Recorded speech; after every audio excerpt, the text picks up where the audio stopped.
আমাদের চ্যানেলটি সাবস্ক্রাইব করুন এবং নতুন ভিডিওর আপডেটের জন্য পাশের বেল আইকনটি। ঝিনকিরহাটের রাস্তার বাজে অবস্থাটা নিয়ে আপনি যদি একটা ছোট প্রতিবেদন বা লিখিত অভিযোগের মতো কিছু করতে চান, তাহলে এখানে একটা খসড়া দিলাম। আপনার প্রয়োজন অনুযায়ী বদলে নিতে পারেন।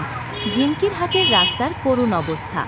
দক্ষিণ ২৪ পরগনার ঝিনকিরহাট এলাকার প্রধান সড়ক বর্তমানে অত্যন্ত জীর্ণ অবস্থায় রয়েছে। রাস্তার বেশিরভাগ জায়গায় বড় বড় গর্ত, ভাঙা ড্রেনের জল আর বর্ষার বৃষ্টিতে কাদা জমে যাতায়াত একেবারেই দুর্বিষহ হয়ে উঠেছে। স্থানীয়দের অভিযোগ, দীর্ঘদিন ধরে রাস্তা মেরামতির কোনো সরকারি উদ্যোগ নেওয়া হয়নি। পাশের স্কুলগামী ছাত্রছাত্রী থেকে শুরু করে জরুরি রোগী পরিবহন সবাই এই রাস্তার কারণে ভোগান্তিতে পড়ছেন। মোটরসাইকেল বা সাইকেল চালানো তো বটেই, হাঁটা পর্যন্ত কষ্টকর হয়ে উঠেছে।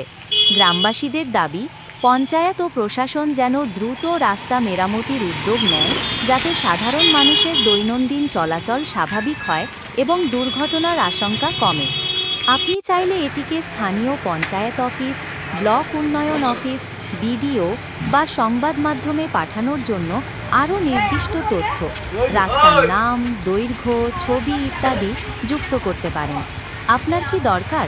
সংবাদপত্রে ছাপানোর মতো প্রতিবেদন, নাকি সরকারি দপ্তরে অভিযোগের খসড়া? আমাদের চ্যানেলটি সাবস্ক্রাইব করুন এবং নতুন ভিডিওর আপডেটের জন্য পাশের বেল আইকন